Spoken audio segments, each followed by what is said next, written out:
Welcome back to this week's episode of the Cart Barn Podcast. Gregg and I are joined this week by Jim Hartsell. Gregg, tell the folks a little bit more about Jim. Jim is a great guy. I've known him now for several years. He's author of 2 books. He wrote the definitive history of Sweetens Cove up in South Pittsburgh, Tennessee. He was a member there early on, and he documents that in a book called The Secret Home of Golf.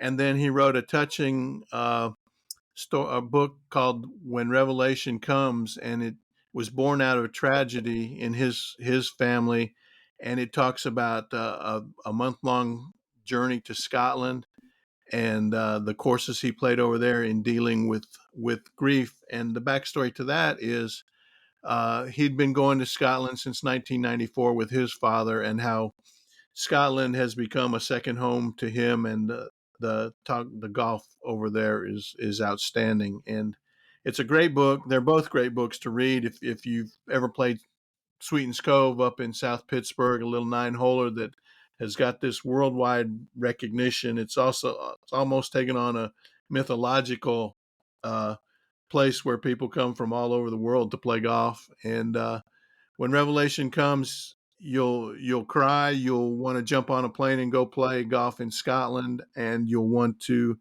meet the people that he talks about in the books. He's also he writes for the Golfer's Journal. He writes for Link's Diary, 2 outstanding publications.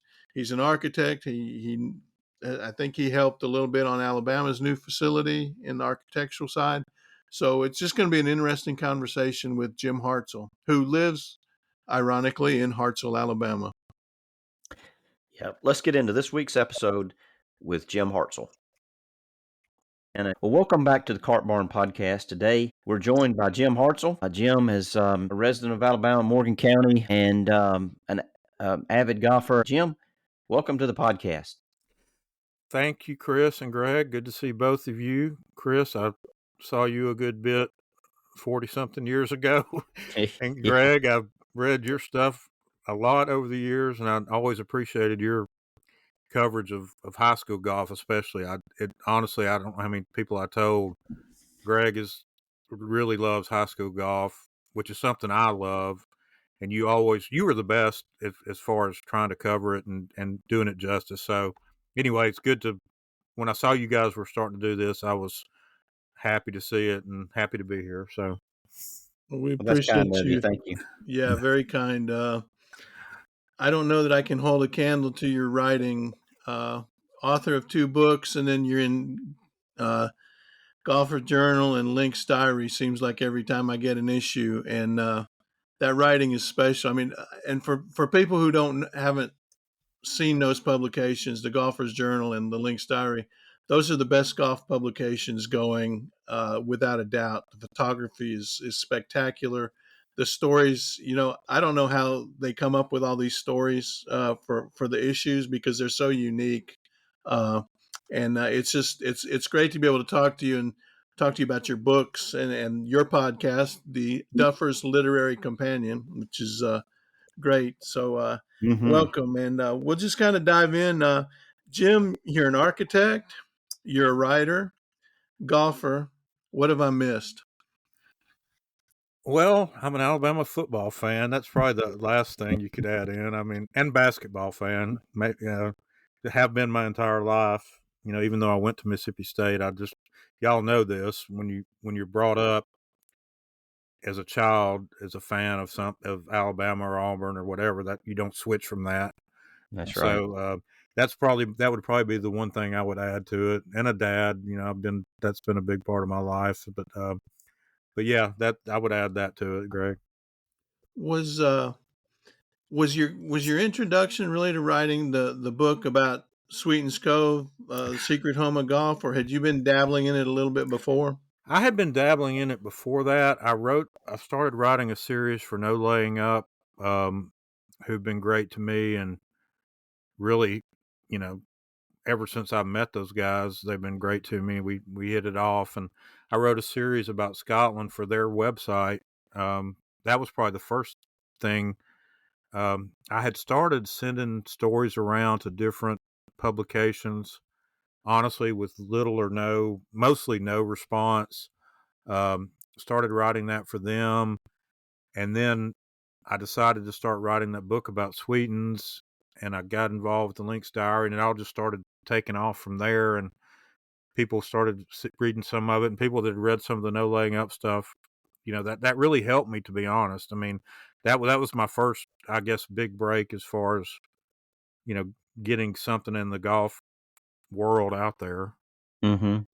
Let's just for some of our listeners who may not know the story of Sweetens Cove. It's a 9-hole course, South Pittsburgh, Tennessee, which is a very unlikely place for a golf course that has been on the top 50 modern course list. It's on, everybody seems to want to go play there now, and I think you and I played it early on, got in on it quickly, and realized what was there. How did how did you find out about Sweetens Cove, and how did it take off from there? Yeah, that's a good question, and one I love talking about. It was about late 2016, and there's people that found it before me. I mean, it's in my book, John Allen and Trey Moon and Seth Stewart and a few people like that, when there was literally nobody out there in 2014 and 2015. My son Jake sent me a podcast that Rob was on, and it was the early days. I think it was a fried egg podcast, and he said, "Dad, you need to listen to this. This place is about an hour and a half from us, hour and 40 minutes." And I listened to it, and I'm like, yeah, we got to go up there. So we went on. We decided maybe a week or two after that we were going to drive up on a Saturday, and y'all know North Alabama. We got about to Huntsville, and just a dang thunderstorm came down. It was just blowing sideways, and Patrick, who was the general manager at that time, Patrick Boyd, called my cell phone, and I didn't even know who it was, but I answered. He said, "Hey, is this Jim?" And I said, "Yeah." He said, "Well, look, I don't want you guys to drive all the way up here. I know you're coming up from you got a little bit of a drive." He said, "I'm gonna have to close the course. It's raining so hard." And so we stopped in Huntsville and ate breakfast. And I said, "Well, I guess we'll try again." I said, "But how many times have y'all played golf most of your life? Has a golf course called you and said, 'Hey, don't come up here because we're going to close'?" And he had written down my number, and I told Jake, I said, "We're going back next weekend." So we went back the next weekend on a Saturday, and there was nobody there. And we played about 45 holes. And Patrick, we got to the end, and he played some holes with us. I may have seen one other group, and he said, "Look, man, I feel bad that y'all couldn't play last weekend." He said, "I'm just going to charge you $25 for the entire day, Greg." And I mean, seriously. And we had the most fun probably that I've had playing golf in the U.S. other than being in Scotland. And I just was blown away. I said, "Well, I don't even understand, you know." But he was a smart guy because he had a sense for knowing people that would love the place and did love it and could help spread the word. And I think that was just his way of saying, "Look, this guy may be able to help us get a few more people here. I'm just going to charge him a nominal fee." And then after that, I just became obsessed. Jake and I and Jordan and my other son, Jonathan, we went up there almost every weekend, for I don't even know how long. And it just, when you drive up that first time down that kind of country road, and you're like, where am I going? And all of a sudden you drive up on this place, you just like, what? This doesn't even make sense. Why is this here? Why is it out here? So that was my introduction. I just, that's how I found it. And I give a lot of credit to Patrick because he just was so good and so nice. And, it just really made an impression on me. The golf is great, but it was the way that he treated us really stuck with me, to be honest. Yeah, that place is really, really pretty cool. I really love it. I enjoy being there. The first time that I ever went to that golf course, it was before Sweetens. What was the name of it back then? Sequatchie Valley. That's it, right? Golf and and it Country Club, yeah. owned by, and it was not very. It wasn't much to it. No, it was terrible. It I was mean, terrible. although it was, I say it was terrible, but I want to qualify that because when I wrote the book, I talked to a lot of people that played there and were members there, and they loved it, and that was their hometown golf course. I mean, y'all may remember Indian Hills in Decatur. Yep. I mean, it was kind of like that. I mean, we would go over there in high school, and that was our place to go play golf if we couldn't play Burning Tree or whatever. And it was terrible, but but it didn't matter because you were playing golf and it was fun, and you were having matches and stuff. So, yes, it was not great, but there's a lot of people that loved it, and well, the Sweetens kind of celebrates the history of the Sequatchie Valley stuff. I mean, so I'm not, it was bad, but it was bad in a good way. Yeah.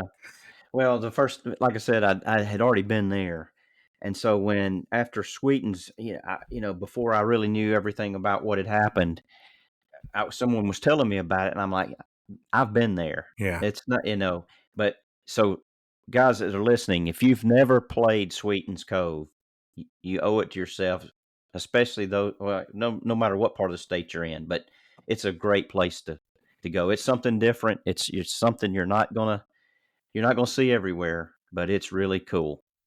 Yeah, I think I found out about it.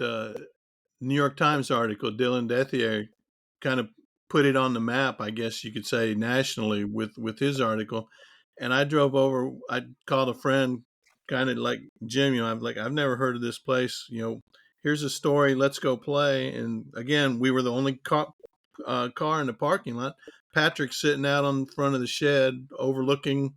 I'm not sure if there was a dog there that day or not, but and so we play one, and we're walking down one, and there's a guy weed eating along the bunker. It's Rob, and we stop and talk to him. And I didn't three putt one, and I didn't have a chip shot come back to my feet until number two, and that's when I fell in love with it. That day we played 36, and I think I chipped with every club from a 6-iron through my wedges, putter, hybrid, trying to get the ball close to the hole. And it's impossible. It's just so good. I remember from that first time Jake and I went up, we got around. This is the thing I remember from that day the most of all. We got around to the 7th, which that 7th green is just insanity, and I love it, but it's just crazy. And you've got the margins for your chip shots are just inches, and the pin was on the front, and he hit a good drive, and he hit a chip up, and it rolled back down and went in the hole for a 2. And he just, from that, I was like, this is completely different. This is, we just, and on the drive home, we talked about every hole, all the shots we played. And, Rob is he's an interesting guy. He's a smart guy. He's very, thoughtful about the way he designs these places. And I give him a lot of credit. And I give Tad a lot of credit for the Tad's a great, Tad King is a great green shaper, and Tad did a lot of the shaping on the greens, or all of it really, with Rob's input and stuff. But it's just completely different than, it reminds me of, and I know we're probably going to talk about Scotland a good bit, but it reminds me, it's the only thing I've played, at least in the Southeast, it reminds me of being in Scotland.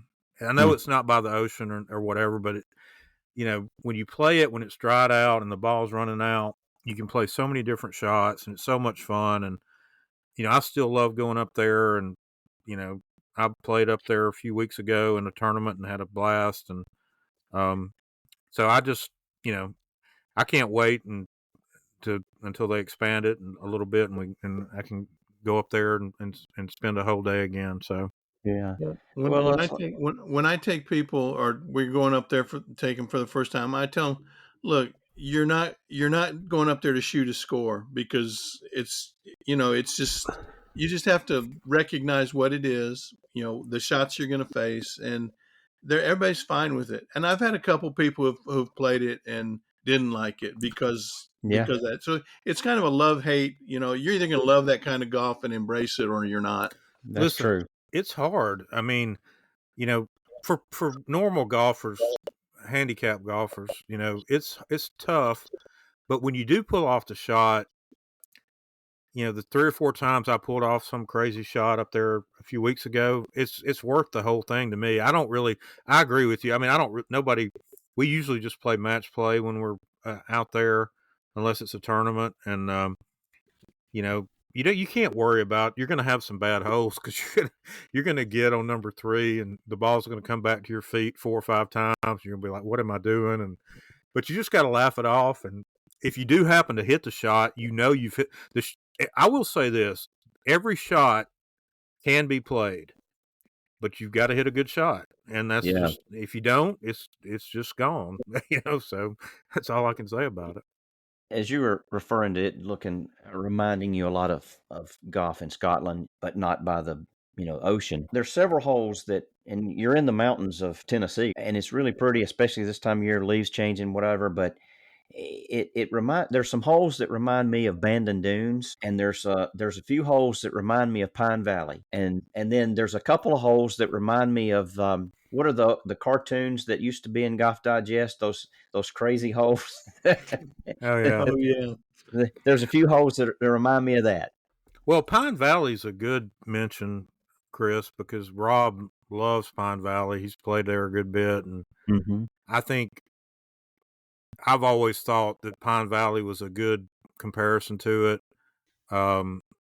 Especially when it gets dried out and the ball runs out, and every shot into the green is kind of on the margin of, is it going to stay or not? And but yeah, I think Pine Valley is a great comparison to it, and the setting is just so stunning in that valley, and it's just not what you expect. I mean, it's only, I mean, y'all been out there. It's only like when you get to 3, you can hear the cars on I-24 driving by. I mean, you can see them. Yeah, and you're just like, you're like, okay, well, that's where I am, but it doesn't feel like that. You feel like you're just in another world almost, and it's something special about it. I agree. Again, I would encourage anybody who hasn't played it, heard about it, to pick up your book, The Secret Home of Golf, Back Nine Press. I'm going to plug your excellent stuff. read. I've read it. I've got it. It's so good. And again, Rob, having talked with Rob several times, he is Rob Collins, the designer, and it really set him onto a trajectory where now he's, you talk about Gil Hans, you talk about Tom Doak, Rob Collins is right up there when it comes to golf architecture. Hey, look, man, Rob's on the way now. They're and I'm not going to speak out of school because I think this stuff has been put out there, but he's got a course in Ireland that he's about to start. He's got one in New Zealand, Tasmania area that he's about to start. I mean, they're just, he's made it, and it really, if you read the book, that's what I loved about this story, is because it's an underdog story, and there's just no way this should have ever worked. And he just was determined that he was going to be a golf course architect. He went to Mississippi State and got his degree in landscape architecture, and studied golf course architecture, and he made it, and it's hard to do, and they're on their way now. They're past on their way. I mean, they just added a new partner, Trevor Dormer, and who's a great guy, and they've just got all they can do right now, and it's just nothing but some of these sites are going to be all world type sites. So I can't be any more happy for them. We could talk, for 3 more podcasts about just Sweetens Cove and Rob Collins and Tad King and their design firm, everything they've got going. But, segueing to a book that is really personal to you, When Revelation Comes, which is part of a healing process for you, part a love story to Scotland, and part travel guide to Scottish golf. I'm reading it for the second time. It's weird. I get your books and I give them to people and I never get them back. So I have to keep buying them. Gregg, and which is great listen, for you. you have got to have learned this in your life. If you let somebody borrow a book, you will never get it back. That Well, you never get it back. So, which is fine, but it just but now I appreciate it. It's I wanted it to be all of those things that you just mentioned, and based on the people that I've heard from the last year and a half or so, it is. It's tragic, of course, and that's why I started writing it. But it's also the other two things that you mentioned, and that's what I wanted it to be. It's not just even though it was important to tell that part of the story and help me try to keep going and deal with all this just terrible disaster. I didn't want it to be just that, and it's not. I mean, it's really not at all. I mean, I hear from parents of young children. I hear from people that want to plan a trip to Scotland. I probably get 5 emails a week from people that want to do the same trip that I did on that book, and so it's very rewarding, to have written something that was very hard to write, but is still enjoyable for people to read. So I appreciate that, and it's I don't know if I could. It just kind of came out. I mean, the Sweetens book took 2 years to write. This one just flowed out almost like stream of consciousness, and um, I wrote a golfer's journal story that was sort of a preview of it. And I remember I got up on a Saturday morning here in Hartsell, and they had asked me if I wanted to write something about it, and I said yeah. And I wrote the entire thing out without getting up from my office here. And it was I'd already started writing the book, but this was kind of a condensed version of it. And it just, if you write, Gregg, like you have, when those things happen, it just kind of flows out. It's just, I don't know. There's something about that. And, the book just kind of came together, and it's really meant a lot. I've heard from people from every corner of the world, and, I've had to, No Laying Up made a really nice documentary about it, and they've been great to me. And but yeah, it's meant a lot to me because it's helped me kind of keep Jordan's memory alive, and what he meant, and how he felt about golf. And um, I wanted parents to look at their children and understand what they've got and how important that part of your life is. And I think it's done all that, and it's also made people excited about going to Scotland. So I'm completely thrilled with how it's kept going, and it's still selling pretty well. And I just so thank you for bringing that up. If I keep giving it away, your sales will increase exponentially. Keep doing it. Keep giving it away. But no, I think, and again, just the short version of the story is Jordan, your son Jordan, was a great high school player, was on a really nice trajectory, and passed away from an accidental overdose. And as a catharsis for you, what was it, a month after or 2 months after he passed? It was about 2 months after. Yeah. You went to Scotland for a month, where you had been playing since your father took you over there, I think for the first time in '94. That's And right. y'all fell in love with it. Your sons fell in love with it.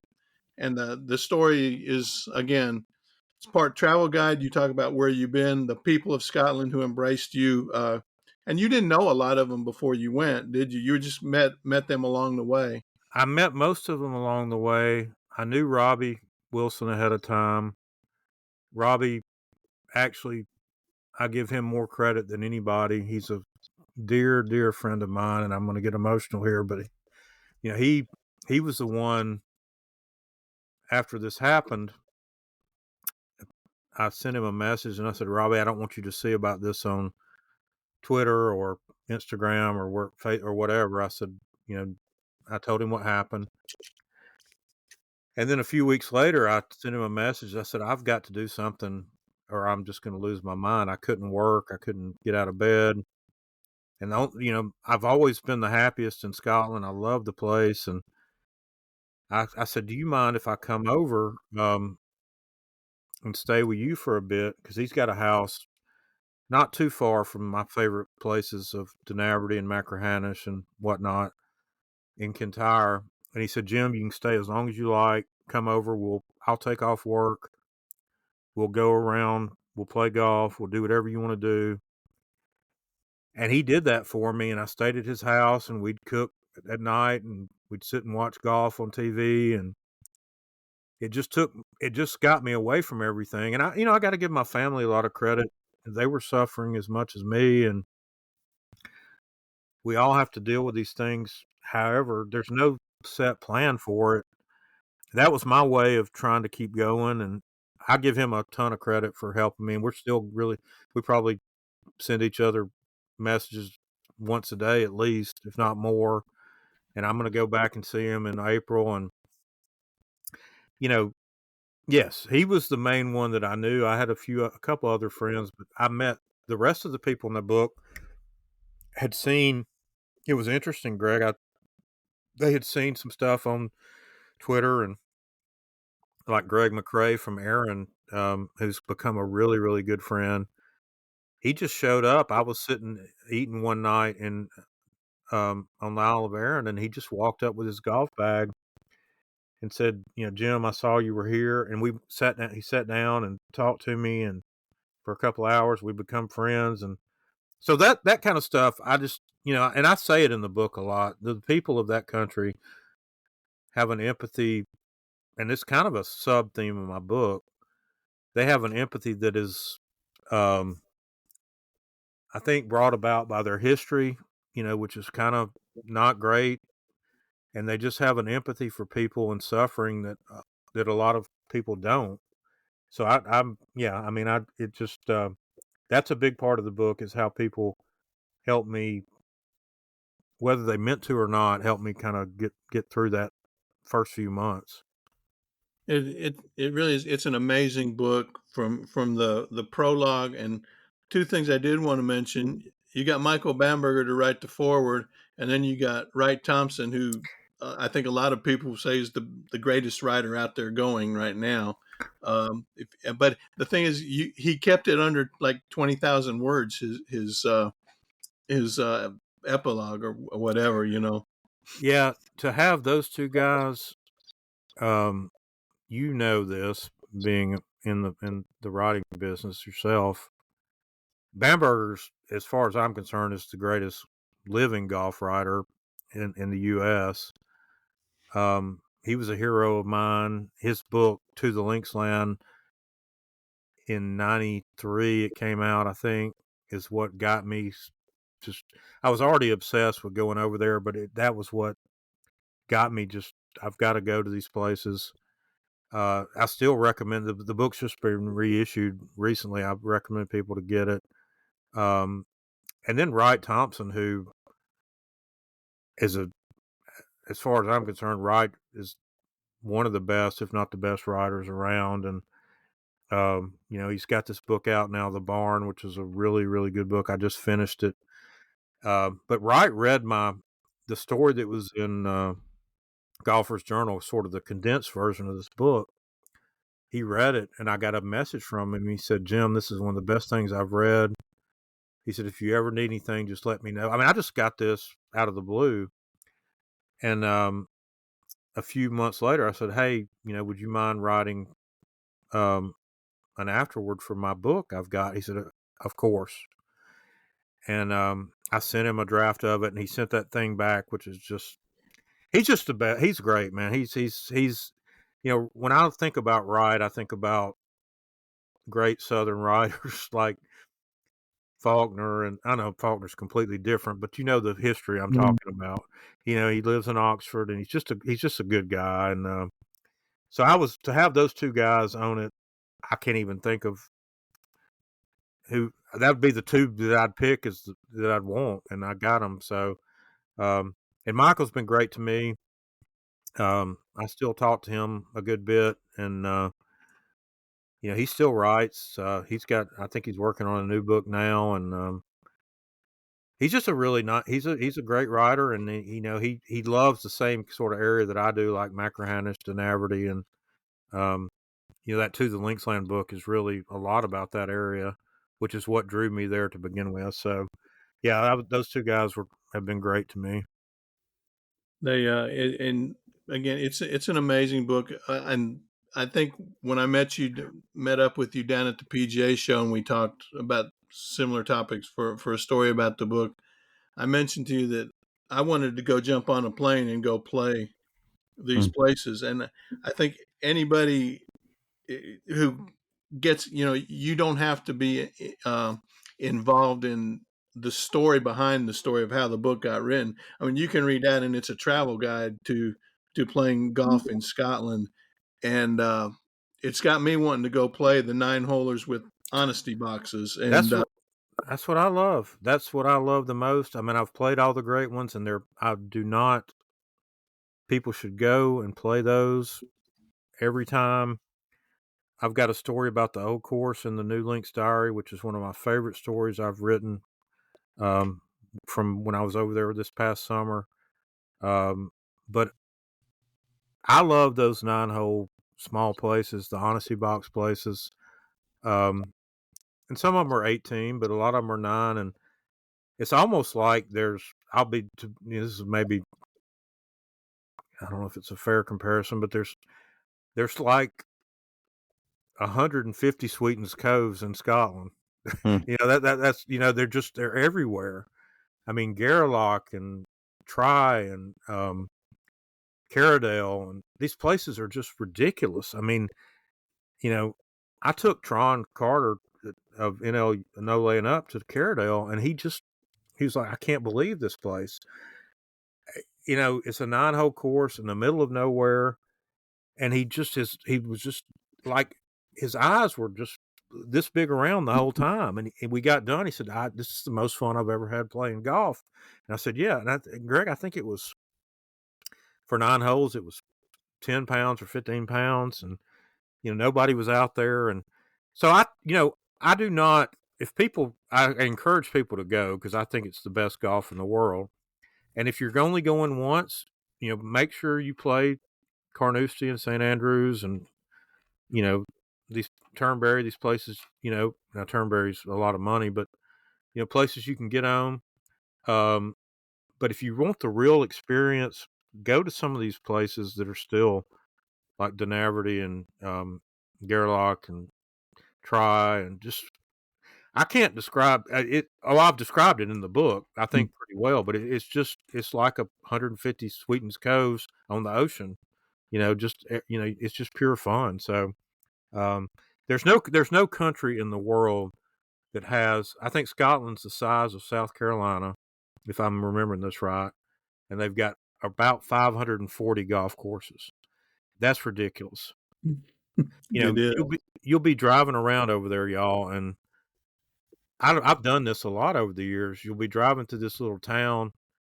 You're not even thinking you're going somewhere. You're going from one side of the country to the other, and you see this golf course in the middle of town. You're like, I got to stop here. Or you'll see a putting green in the middle of town, and you say, I've got to stop here. And I've done it a lot, and that's what I tell people: leave some open time on your trips to have these things happen, where you can see something that you want to do and just do it. And I know I've been lucky with my job and stuff that I've been able to do some of this, but if you can leave a little bit of flexibility and do some of the stuff, it's completely worth it. It's weird because every time I start trying to look at something, then somebody I know or I'll see, and there's 5 more courses I want to go play, or and it's a revolving door of trying to plot out, like I say, a 2-week trip. So Jim, you just mentioned something about being fortunate with your job. Your job is architecture, and I know that you've recently been involved with a project at the University of Alabama. We also just got through recording a podcast with Coach Sewell. So tell us a little bit about that and how it started. Well, I got to say, I've been an architect for 33 years now, and I've always tried to figure out a way to tie golf and architecture together. I've tried so hard to get into some golf course design, and it's just clubhouse design and stuff like that. It's been so hard to break into, and we've been Davis Architects. We've been the architect for Alabama athletics for about 25 years now, and we've done all the Bryant Denny renovations. We did the last big Coleman Coliseum renovation. We're doing the Coleman, the new practice facility at Coleman right now for Coach Oates, and we did the baseball stadium, the really complete redo of the baseball stadium. So we've been lucky, and they decided they were going to do this new golf facility, and it's really just about a half a mile from campus on Jack Warner Parkway, and they got about 150 acres that was sort of bisected by a road and some railroad tracks. So it had some challenges from that standpoint, but Gregg Byrne came up with this idea that, and maybe I'm sure Coach Sewell and Coach Potter were part of it. And y'all know they've got a great program there and a lot of support, but they wanted to have their own golf course, and they wanted to have this state-of-the-art golf facility. And we were lucky enough to get the project, and we had Davis Love Golf Design was under our contract. They did the golf course design, but they were part of our contract. We did all the buildings, the golf facility and the maintenance building and the cart barn and all the stuff that goes with it, and sort of oversaw the whole project. And we just finished a tunnel under the road and the railroad tracks, which is another story altogether, to get from the practice facility to the golf course. That alone was a $7 or $8 million project that we tunneled under this road and this active rail line to put this tunnel in. And I was just down there a few days ago looking at it, and it's been fun to even do that. But, as a guy that loves golf and, to be able to do this, it wasn't even worked. It just, I went down there as much as I could, and it's probably the most unique project I've worked on as an architect. They had Alabama bought the Bryce Hospital property several years ago that was adjacent to campus, and they tore down a bunch of the old buildings that were not great buildings, but were old, and but they salvaged all the old brick from the 1860s. We used that brick on the clubhouse. I mean, it's got everything, y'all. I mean, it's the women are on one side, the men are on the other. In the middle is kind of a golf Hall of Fame for Alabama. The upstairs is, they've got a private club for about 40 members that can play the course. They're the only people that can play the course besides the golf team. People like Justin Thomas and Coach Saban and some others are members of that, which was, as y'all might imagine, cost a little bit to do. But it just was so much fun because I got to I worked with Davis Love a good bit and his brother Mark, and their main designer was a guy called Scott Sherman, who's done a lot of golf projects. And to be able to do that and see that develop and kind of work that into what we were doing as the kind of running the project, and it was just pure fun. I mean, it just finished. The tunnel is what's today, the 15th. The tunnel is opening today. Really, we just finished it. So the whole thing's complete now. That was the last piece of the puzzle. The course has been complete. The clubhouse, training facilities, and they've got everything in there. I mean, there's 2 putting labs with these these putting greens that they can do all this all the stuff that you would imagine a coach would want to do with a player. They can do it. They can, they can set up stuff on the range where they can,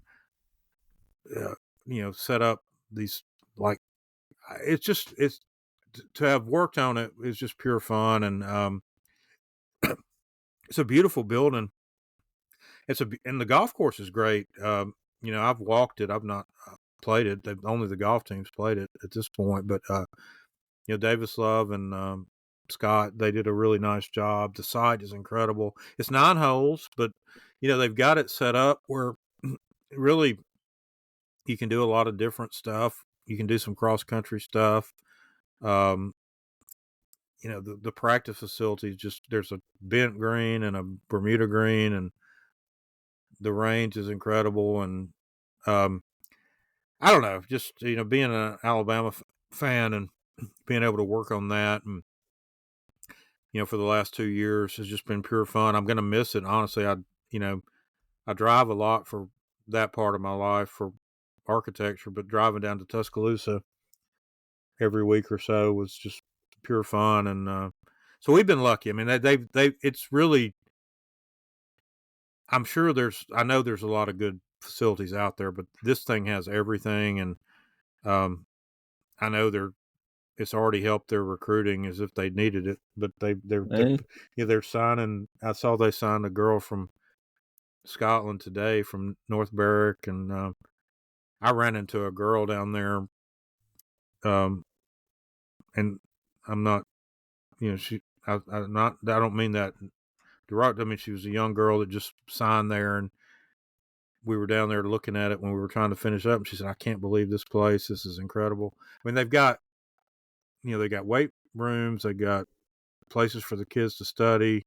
It's just a place for the golf team to be, on a really cool site. You're out there, and y'all, I'm sure have been to Tuscaloosa a million times, but when you're out there, you're less than half a mile from the center of campus, or you just feel like you could be anywhere 100 miles away. It's just, so it's just a really cool project. And I give Alabama credit because, golf is not, golf, as we've mentioned, is a niche sport, but it's a sport that people love, and, people that, and there's a lot of people that, are willing to donate money for it. And, they've done something pretty special, and to be able to work on that, it was like I say about my writing. It was not work. Writing is not work. Working on this project the last 2 years was not work. I mean, every time I drove down there, I was like, what am I going to get to see today? What are they doing on this hole? What's happened on the building? And I love architecture, but it was something different that just combined the two things that I like. Yeah. So, as I mentioned, we recently interviewed Coach Sewell, and Gregg had mentioned to him, he says, you've got this new Lexus out there, and he politely and quickly responded to Gregg's comment. He said, with all due respect to Lexus, we've got a Lamborghini. He's made a comment that, and I'll let, only reason I bring this up is we just used one of his comments where he said, this is the best facility in the world, and Augusta is a close second, or something to that effect. I mean, yeah. It sounds amazing.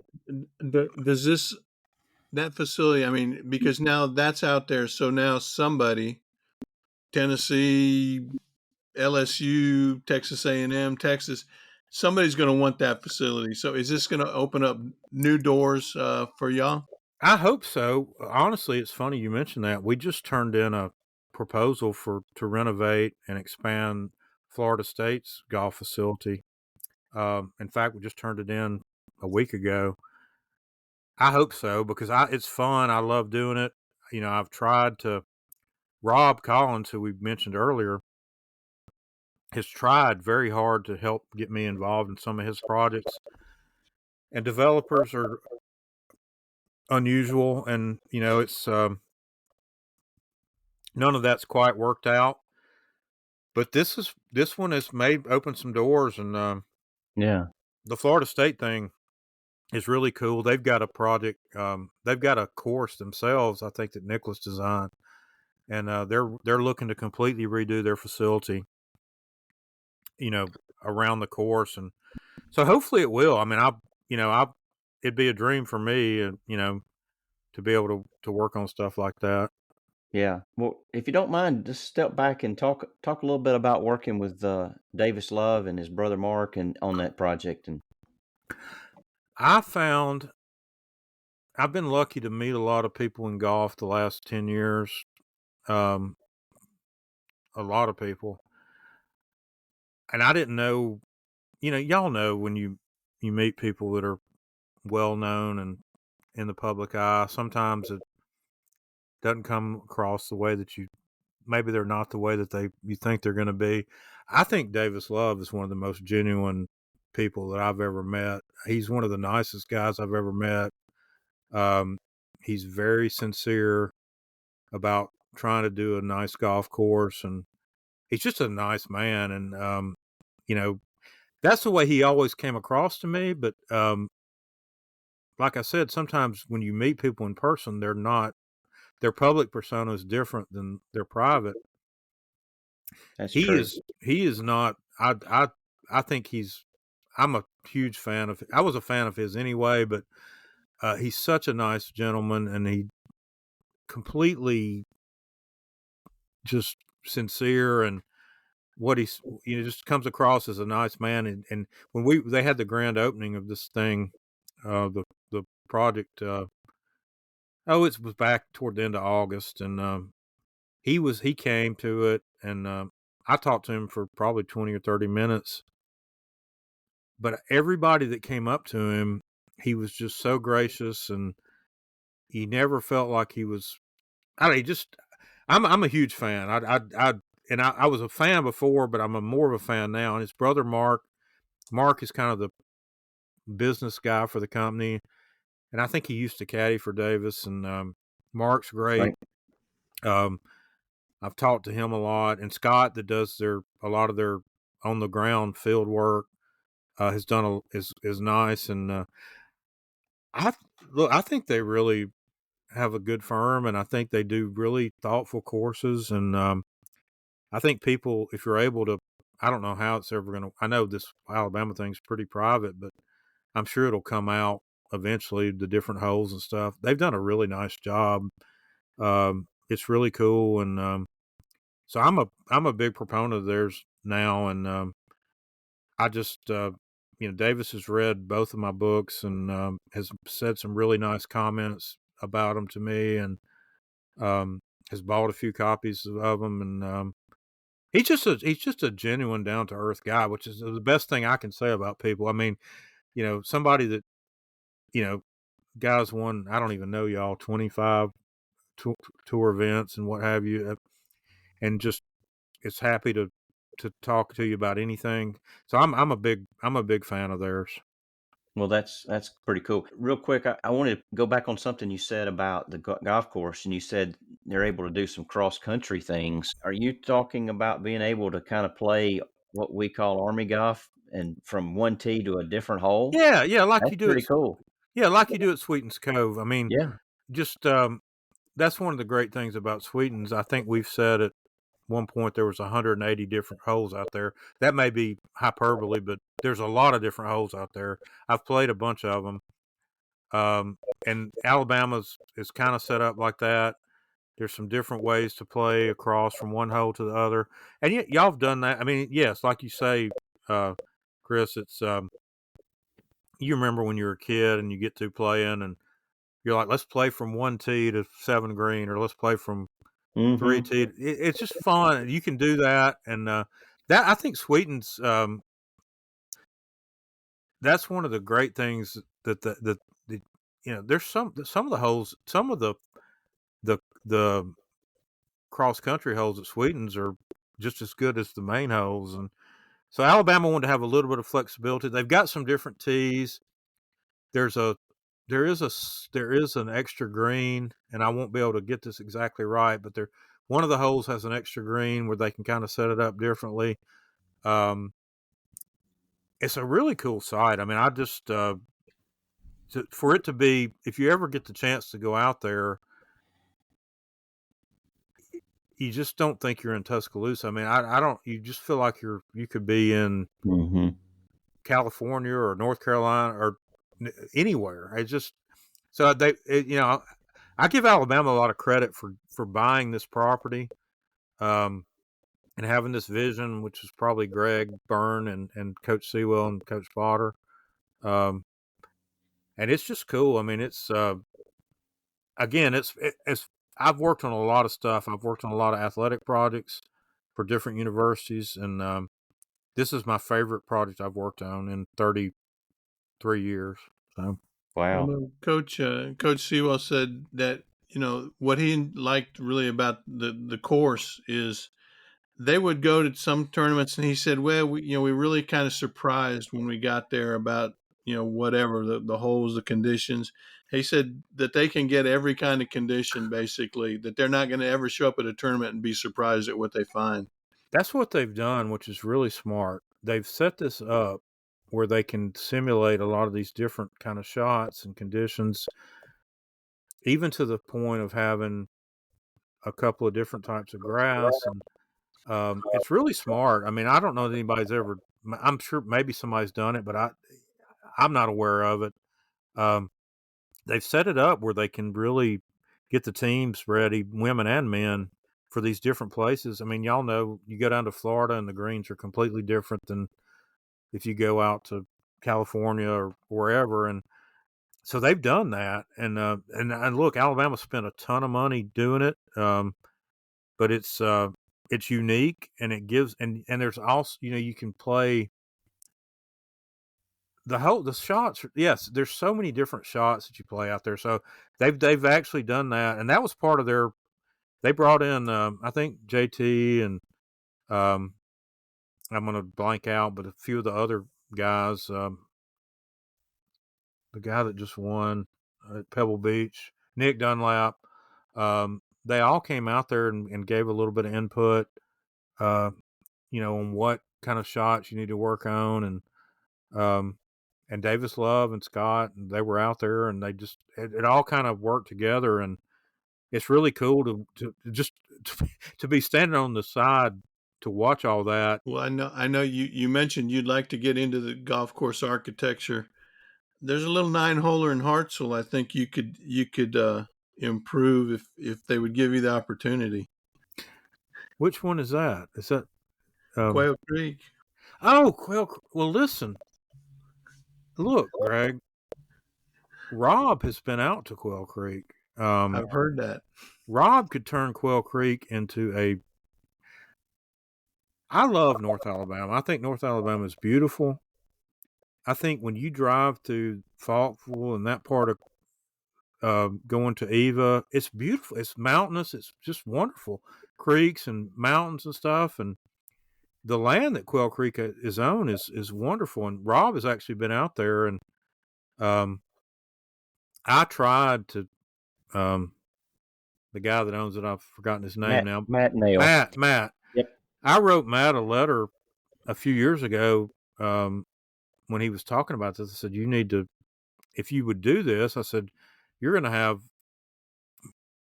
thousands of golfers coming to Hartsell and Faultville to play golf. And I don't think, and I'm not, this is not meant to be critical. I mean, it costs a lot of money to do a project. I mean, that's my biggest, as an architect, when people are not familiar with construction, I don't know how many times over the years I've had churches call me and say, hey, we want to add a fellowship hall and a classroom building.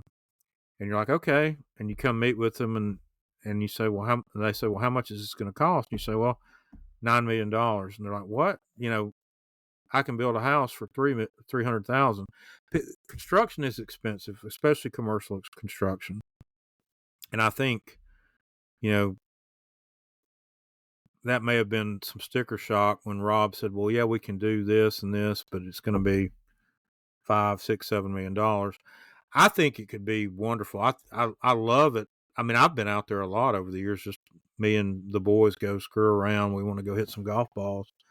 But it's beautiful out there, and It could be, and I know they have a lot of other stuff they do out there, but the setting is perfect for a golf course. Well, there's some good holes, and there's this there's a little dog leg on the back nine that's great. There's one that's there's another hole over a creek that's great. I mean, I look, y'all, I'm not arrogant about golf. I grew up playing at Roebuck in Birmingham, and I grew up playing at Indian Hills when I moved to Hartsell. I'll play anywhere. It could be really something, but it's always the sticker shock of seeing how much it costs. Even with these developers that are doing these big projects, I find sometimes that they don't realize how much money's involved, and but anyway, that's the problem.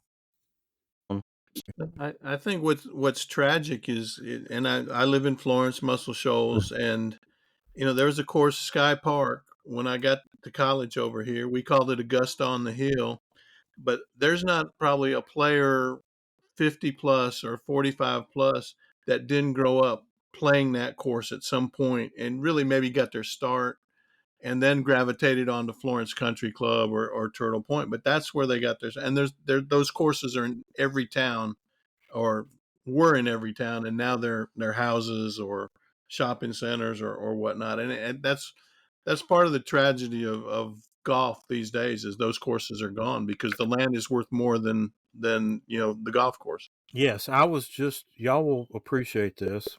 I was at Jacksonville State on Wednesday all day and met with somebody y'all both know, I'm sure, Robbie Fields, who's the he's the golf director for JSU now. And Robbie's great, and I love him, and he's gonna win a national championship at JSU, I'm convinced. But he wants to build they don't have they play out at Silver Lakes. They don't have a dedicated golf building. He wants a golf building with a short game and a kind of a wedge practice facility. And I've been trying to help him figure it out and do some preliminary work for him. But we were just looking at this Wednesday. I said, didn't there used to be a golf course in Jacksonville? He said, yeah, there was. I can't remember the name of it, but he pulled it up on Google, and there was a golf course there in town, and they're building houses on it now. And these little towns that had these places, the land is worth more for housing and stuff. Yep. And I guess you can go to Silver Lakes, or Anniston is a fun old place, and Gadsden is another one I love that's hanging on. But these places that were municipal public places, they just seem to be slipping away. I mean, I think I wrote a story about it a couple years ago. All the places that just in North Alabama, we just talked about it, and I named them off that had closed in my time, from playing high school golf here till now. So, I mean, golf is in a good place overall, but you still have that side of it that is problematic. Yeah. So, do you have a book in the works? I do. I'm working on another Scotland book. It's called A Round of Scottish Golf Courses, which is my 18 favorite courses in Scotland. And it's really a kind of a tribute to a book from the 50s by a guy called Patrick Dickinson. His original book was called A Round of Golf Courses, and it was his 18 favorite courses in the UK. And he was kind of a friend of Bernard Darwin and a really lovely writer. And I've always loved that book. So I'm doing that. I'm about halfway through it. I'm hoping it comes out in time for Christmas 2025, to be able for people to buy it for Christmas 2025. It's just, I've got so many other, I'm writing 2 stories for Link's Diary. The next issue, I'm doing a story on 2 really different stories. And I've got one for Golfer's Journal. And So it's taking me longer to do this one, to be honest. It's just with all this other stuff I'm doing, but I'm about halfway through it. I'm going to have 18 chapters I'm going to cheat a little bit. My 19th chapter, I'm going to list these other places that I love, and right. It's hard for me to pick 18, but yeah, that's my next one, and I'm excited about it. And it's really going to be more of a collection of essays about these different places.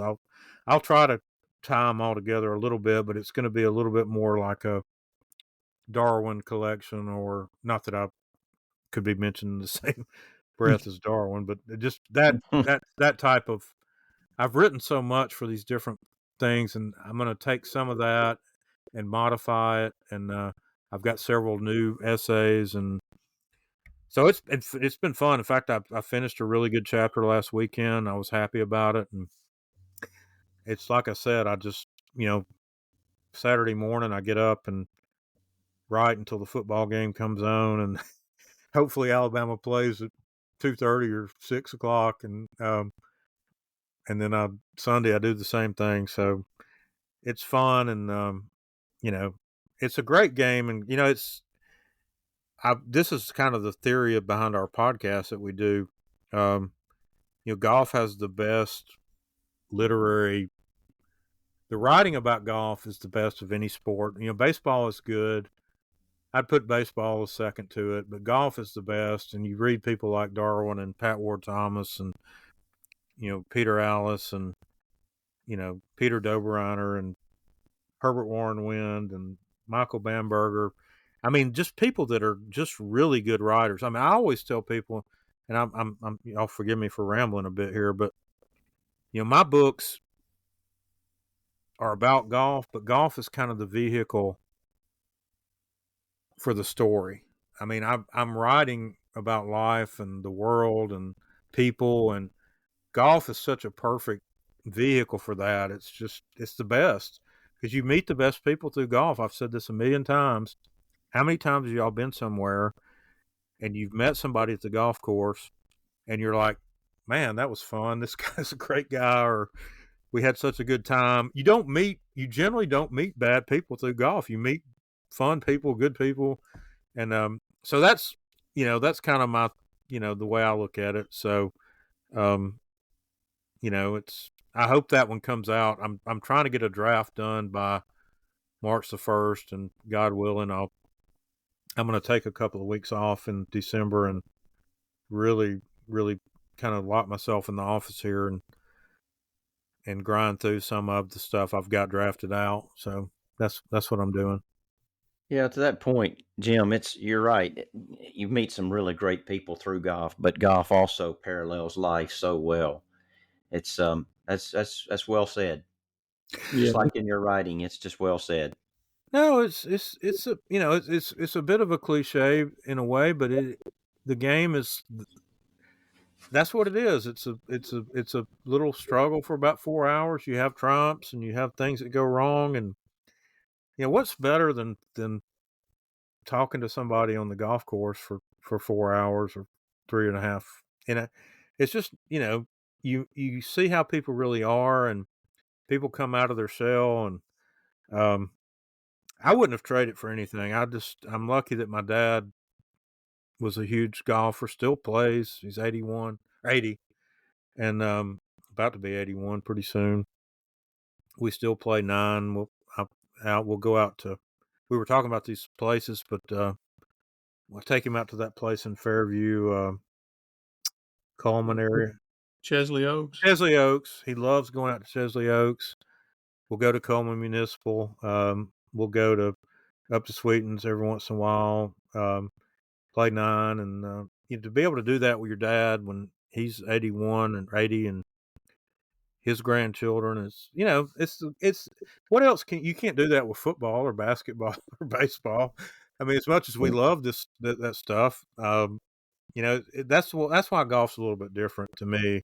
It really kind of ties family together. And I just took my dad a copy of this Link's Diary number 10 today that just came in. He'd been asking me about it, and we still talk about this stuff after,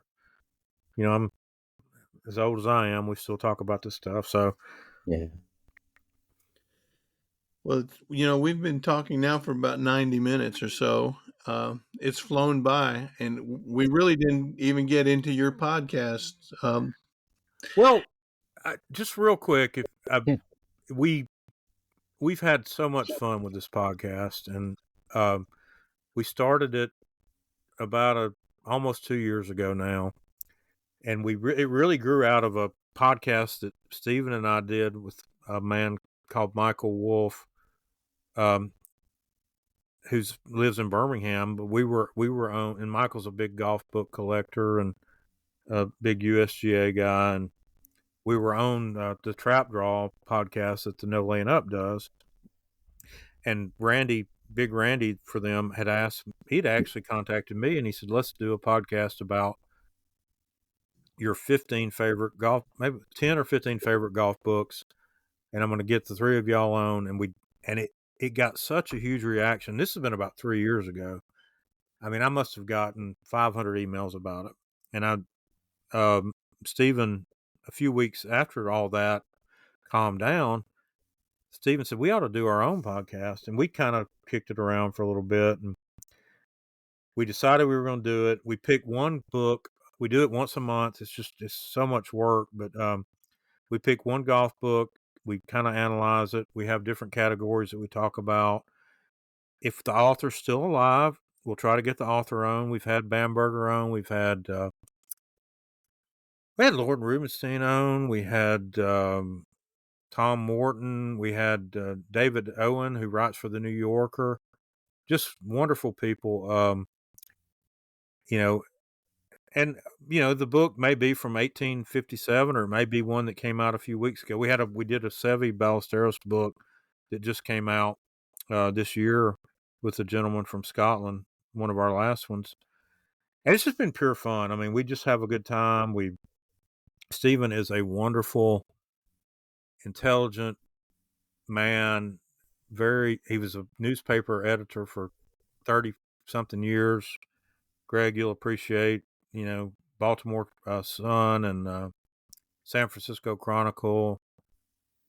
Just a wonderful, brilliant editor, the best editor. And I'm going to shut up here. I know we've got to go, but Stephen, I want to go back to when Revelation Comes. I had finished my final draft of it, and Stephen had looked at it a couple of times, and I sent it to him, and I thought I was finally finished with it. And I was like, that's such a relief. And I've been working on it. He called me, he said, Jim, this is so good. He said, but I really take 2 more weeks. And he said, work on these 4 or 5 things. And he went to 4 or 5 specific places in the book.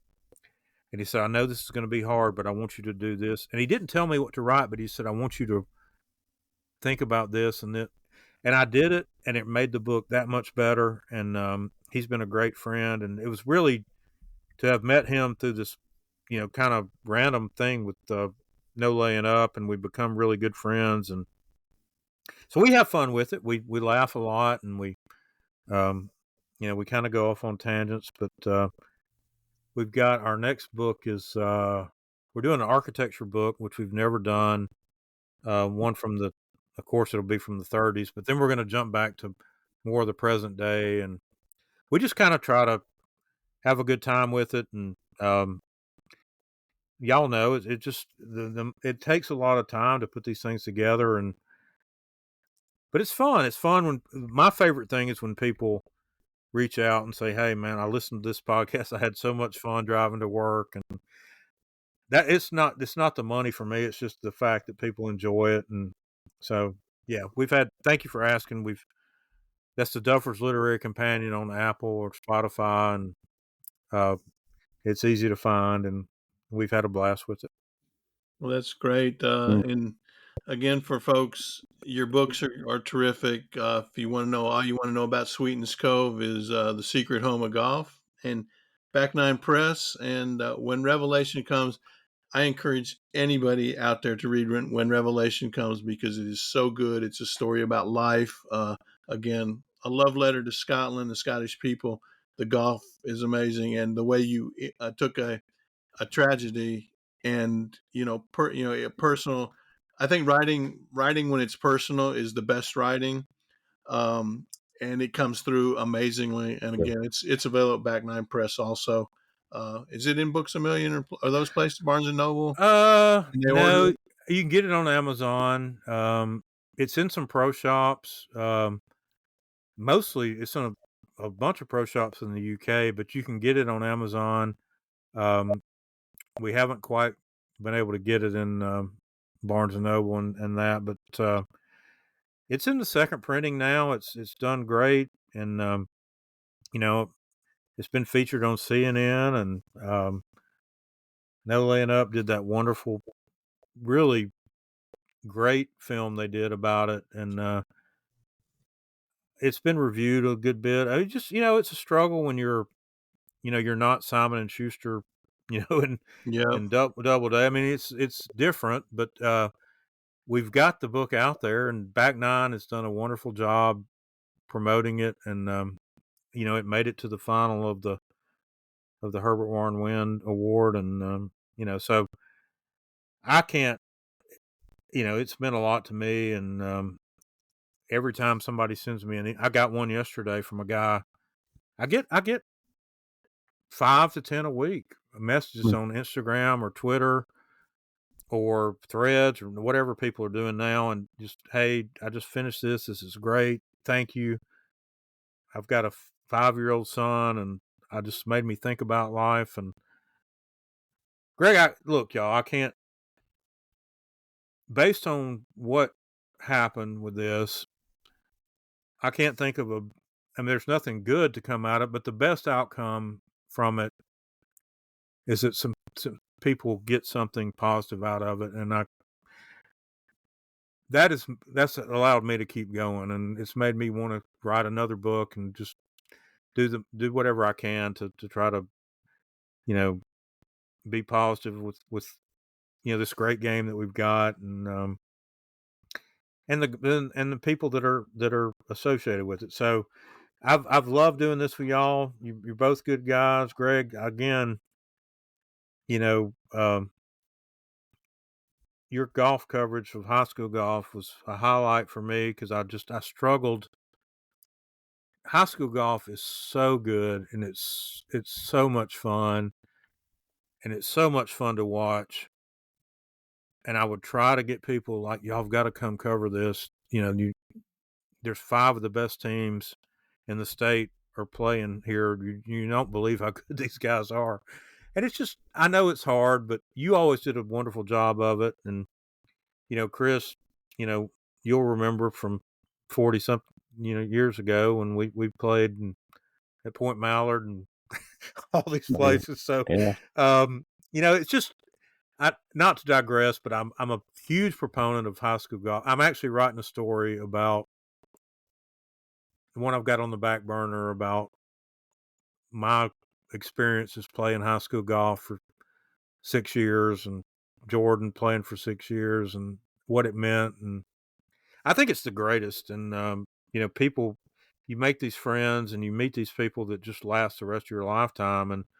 And, again, I'm digressing a bit, but Gregg, the coverage you gave it, in Florence and so forth, I want you to know that it was appreciated by some of us around North Alabama. So at least one person. Yeah.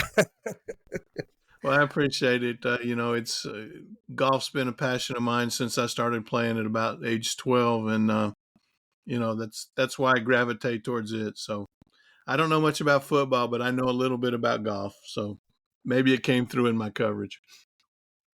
But thanks so much. This has been a great time talking to you. Full-time writer, part-time architect, Jim Hartsell. Yeah. Well, thank y'all. I really enjoyed it. I appreciate it. I want to thank Jim for being our guest this week. Incredible stories that he has and details. His books are available at back9press.com or on Amazon. He's also got a podcast called The Duffers Literary Companion, where he and Stephen Proctor talk about different golf books throughout history, and another very interesting. well worth your time to check those out. So again, thanks for being on, Jim, this week. Yeah, Jim, we enjoyed having you on. Thank you very much. I hope you guys, as the listeners, enjoyed the podcast. We're trying to bring you as many interesting stories and diverse people from the state of Alabama that are in the golf business, play golf, or just have some relationship to the game. But again, hope you're enjoying the podcast. Tune in again next week as for another episode of the Cart Barn Podcast.